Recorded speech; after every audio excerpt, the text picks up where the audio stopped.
श्रीमन्महागणाधिपतये नमः। श्री सरस्वत्यै नमः। श्री गुरुभ्यो नमः। सर्वमंगलमांगल्ये शिवे सर्वार्थसाधिके शरण्ये त्र्यंबके गौरी नारायणि नमोस्तुते। या देवी सर्वभूतेषु लक्ष्मीरूपेण संस्थिता नमस्तस्यै नमस्तस्यै नमस्तस्यै नमो नमः। भगवती अम्बा माता की जय। जगदम्बोदयोस्तु जगदम्बोदयोस्तु जगदम्बोदयोस्तु। नमस्कार। आपल्या सगळ्यांना विजयादशमीच्या हार्दिक शुभेच्छा। आज नवरात्रीचा अखेरचा दिवस। या दिवसाच्या निमित्तानं आपल्या सगळ्यांना शुभेच्छा देतो। आपल्या सगळ्या श्रोतृवर्गाला वंदन करतो आणि पुन्हा एकदा आपल्या सगळ्यांचे धन्यवाद मानतो। याचं कारण असं आहे की अधिकाधिक लोकांपर्यंत या सगळ्या कथा पोचाव्यात, अधिकाधिक सज्जन शक्तीपर्यंत या कथा पोचाव्यात, हे श्लोक पोचावेत म्हणून अनेकांचं याच्याकरता सहकार्य लाभलं। काहींनी मला प्रत्यक्ष भेटून, काहींनी फोनवरून हे श्लोक आम्ही पहिल्यांदा ऐकले किंवा अशा पद्धतीचं हे आम्ही पहिल्यांदा ऐकलं असं मुद्दाम आवर्जून रस्त्यामध्ये काहींनी थांबवून सांगितलं। या सगळ्यांचे आभार मानतो आणि आपल्याला पुन्हा एकदा विनंती करतो की हे माध्यम असं आहे की आपण जर या चॅनलला, हा आपला चॅनल आहे खरं तर, लाईक केलं, शेअर केलं, सबस्क्राईब केलं तर अधिकाधिक लोकांपर्यंत या कथा, ही निरूपणं, पुराणातल्या वेगवेगळ्या कथा ज्या या पुढच्या कालावधीमध्ये आपण श्रवण करणार आहोत ह्या पोचतील। तेव्हा पुन्हा एकदा आपल्याला नम्र विनंती करतो की अधिकाधिक सज्जन शक्तीपर्यंत, अधिकाधिक श्रोत्यांपर्यंत, अधिकाधिक मातृशक्तीपर्यंत या कथा, युवकांपर्यंत, युवतींपर्यंत या कथा, हे निरूपणाचे भाग पोचावे याच्याकरता या आपल्या चॅनलला लाईक करा, शेअर करा आणि सबस्क्राईब करा एवढं सांगतो आणि आजच्या भागाला सुरुवात करतो। आजचा दिवस हा अत्यंत महत्त्वाचा, म्हणजे खंडे नवमी झाली आणि त्याच्यानंतर येणारा हा आजचा दसरा नावाचा दिवस। आपल्याकडे असं म्हणतात की दसरा सण मोठा नाही आनंदा तोटा। म्हणजे हा सण काय घेऊन येतो तर प्रचंड आनंद घेऊन येतो आणि मातेचं स्वरूपच मुळात सच्चित आणि आनंद स्वरूप आहे। परमात्मा कसा आहे तर तो परमात्मा आनंद स्वरूप आहे। भगवंतांच्या मूर्तीकडे, मातेच्या मूर्तीकडे, त्या तत्वाकडे पाहिल्यानंतर आम्हाला जे समाधान मिळतं, जो आनंद मिळतो, तो शब्दामध्ये व्यक्त करता येतो। अनेक जण सांगतात यात्रेमध्ये काय सुख मिळालं, म्हणजे अडचण झाली, वारी झाल्यानंतर अडचण झाली का? हो, अडचण झाली, पण त्यातलं जे समाधान आहे ना ते ह्या अडचणीपेक्षा कित्येक पटीनं मोठं आहे। तेच आहे या सणामध्ये। यातला जो आनंद आहे हा कित्येक पटींनी मोठा आहे। म्हणून असं म्हणतात की दसरा सण मोठा नाही आनंदा तोटा। अश्विन शुद्ध प्रतिपदेपासून ही जी नवरात्र नावाची देवीची उपासना सुरू होते त्याला खऱ्या अर्थानं पूर्णत्वाकडे जाण्याचा हा आजचा दिवस। यावेळेला, या दिवशी अनेक ठिकाणी सीमोल्लंघनं होतात। दसऱ्याच्या वेगवेगळ्या भागामध्ये मिरवणुका निघतात, देवीच्या मिरवणुका निघतात, आदिशक्तीच्या मिरवणुका निघतात, ग्रामदेवतेची मिरवणूक निघते। विविध कार्यक्रमांनी आजचा दिवस अगदी रेलचेलीमध्ये गेलेला असतो। ज्याप्रमाणे दुर्गेनं, मातेनं, आदिशक्तीनं, आदितत्वानं त्या महिषासुराचा वध केला, त्याचप्रमाणे आपल्याला अत्यंत अभिमान वाटावा अशी आणखीन एक गोष्ट याच दिवशी घडली। ती म्हणजे प्रभू श्री रामचंद्रांनी रावणावरती विजय मिळवला, तो आजचा हाच दिवस।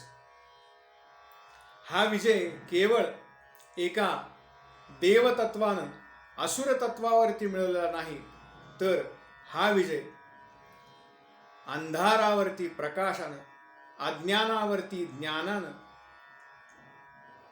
या पद्धतीनं ज्या ज्या म्हणून वाईट गोष्टी आहेत त्या वाईट गोष्टींवरती चांगल्या गोष्टींनी जो विजय मिळवला तो हा आजचा दिवस.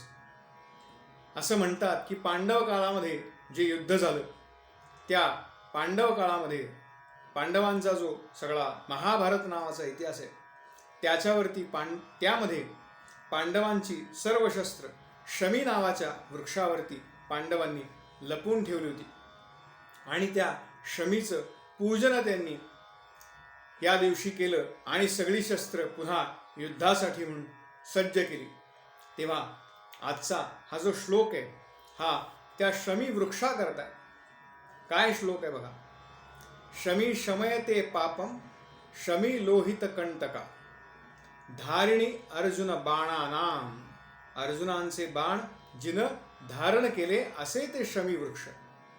रामस्य प्रियवादिनी प्रभू रामचंद्रांची अत्यंत प्रियवादिनी जिला म्हटलंय तो हा शमी वृक्ष.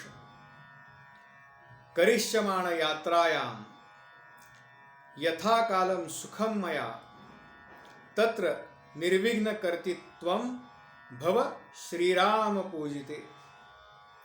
हे शमी वृक्षा तुझं पूजन कुणाकुणाने कुणी केलंय तर ते श्रेष्ठ धनुर्धर असं ज्यांना म्हणतात असेचे प्रभू श्री रामचंद्र आणि त्याचबरोबर महाभारताच्या युद्धामधला श्रेष्ठ धनुर्धर अर्जुन या दोघांनीही तुझी पूजा केली आहे. तेव्हा त्यांचं कार्य ज्याप्रमाणे तू निर्विघ्नतेनं पार पाडलंस त्याचप्रमाणे माझ्या जीवनातलं जे कार्य आहे ते सुद्धा निर्विघ्नपणे पूर्ण कर अशी ही प्रार्थना आहे. आपल्या सगळ्यांना माहिती आहे की अनेक कार्यालयांमध्ये अनेक ऑफिसमध्ये त्यांचं जे शस्त्र म्हणून आहे मग काही ठिकाणी अगदी आत्ताचा जो कॉम्प्युटर आहे त्याची पूजा करतील. आमच्याकडे आमची संस्कृती एवढी उदात्त आहे की आम्ही प्रत्येक वस्तूमध्ये देव मानलेला आहे. प्रत्येक वस्तूमध्ये ती शक्ती मानलेली आहे. लक्षात घ्या दिवा लागतो त्यातून जो विद्युत प्रवाह प्रवाहित होतो त्याच्याकरता लागणारी शक्ती कोण आहे तर ही ती शक्ती आहे. या देवी सर्वभूतेषु शक्तिरूपेण संस्थिता. तुमच्या आमच्यामध्ये जे चैतन्य स्वरूप आहे ते स्वरूप कुठलं आहे ते या देवीचं स्वरूप आहे. ह्या देवीच्या स्वरूपाची आराधना आपण अखंड करायची आणि तिच्याकडे हेच मागणं मागायचं की हे देवी माझ्या कार्यामध्ये मला उत्तम यश दे. माझं जे कार्य आहे माझ्या वाटेला आलेलं जे काम आहे ते मी अत्यंत प्रामाणिकपणे करणार आहे. तेव्हा मी माझं काम करणार आहे त्याचबरोबर त्याचं मनोइप्सित फल जे आहे ते देण्याचं काम तुझं आहे. तेव्हा ते देण्यासाठी म्हणून मी तुला अत्यंत नम्रतापूर्वक प्रार्थना करतो. अशी प्रार्थना देवीजवळ नित्य करायची आणि अखंडपणे ज्ञानाचा दिवा. लक्षात घ्या ज्ञान हे अत्यंत महत्त्वाचं आहे. कारण आपण मागे पडलो ह्याचं कारण केवळ अज्ञान आहे. आम्हाला एखादी गोष्ट माहिती नसेल तर आम्हाला त्याची भीती वाटते. ती भीती दूर होण्यासाठी म्हणून ही ज्ञानाची उपासना आहे, शक्तीची उपासना आहे. आणि त्याचबरोबर उपासनेची शक्ती आणि शक्तीची उपासना या दोन्ही गोष्टी जेव्हा आपण एकत्रपणे करू त्यावेळेला हा समाज अत्यंत बलशाली होईल. आणि आपलं जे स्वप्न आहे भारताचं की आम्ही वसुधैव कुटुंबकम हे मानतो आणि आम्ही ह्या कुटुंबाचे एक प्रमुख आहोत हे संपूर्ण जगाला दाखवून देण्यासाठी म्हणून आपल्याला या दोन्ही उपासनेची गरज आहे. तेव्हा ही नम्र प्रार्थना देवीकडे करायची. आणि त्याचबरोबर आपण जो दुसरा भाग या माध्यमातून पाहतोय तो म्हणजे दशमहाविद्या. त्यातली 10वी विद्या म्हणजे देवी कमला होय. ही कमला मुळामध्ये नावावरून आपल्या लक्षात आलं असेल की ही कमलावरती विराजमान आहे. पण साधं सुधं कमल नाही, ते सुवर्ण कमल आहे असा उल्लेख आहे. सुवर्ण कमलामध्ये विराजमान आहे. आणि ही काय देते तर व्यवहारातल्या गोष्टी देतेच म्हणजे लौकिकामध्ये ही मदत करतेच, पण लौकिक आणि पारलौकिक पारमार्थिक आध्यात्मिक ही जी प्रगती आपल्याला करायची आहे, संसारामध्ये आपण एक एक टप्पा पुढे जात असतो, त्याचबरोबर आपली पारमार्थिक प्रगती ही सुद्धा अखंड होत राहावी यासाठी विशिष्ट देवतेची कृपा आपल्याला लागते. ती कृपा म्हणजे आपली कुलदेवता असते. ह्या कुलदेवतेचं स्मरण करायचं, सर्व प्रकारचं ऐश्वर आणि समृद्धी तिच्याकडून प्राप्त होण्यासाठी म्हणून तिला प्रार्थना करायची, तिला विनंती करायची. आणि हे ऐश्वर केवळ लौकिकातलं असं नाही बरं का, तर हे ऐश्वर मनाचं आहे. कारण आपल्याला अनेक त्या गोष्टी माहिती आहेत की आपण पैशाने कोणती गोष्ट विकत घेऊ शकतो, पण हे अमुक मिळवू शकत नाही, तेव्हा त्याचा उल्लेख करणार नाही. परंतु हे जे समाधान आहे, हे जे तत्व आहे, आनंद स्वरूपात जी देवी आहे, तो आनंद स्वरूपाचा वर्षाव तुमच्या आमच्यावरती अखंड राहू दे, एवढी ह्या जगदंबेला प्रार्थना करायची. ही प्रार्थना करतो. आणि या नवरात्रीच्या निमित्तानं आपण दररोज सुमारे 200 जण ह्या पद्धतीचे व्हिडिओ बघतायत.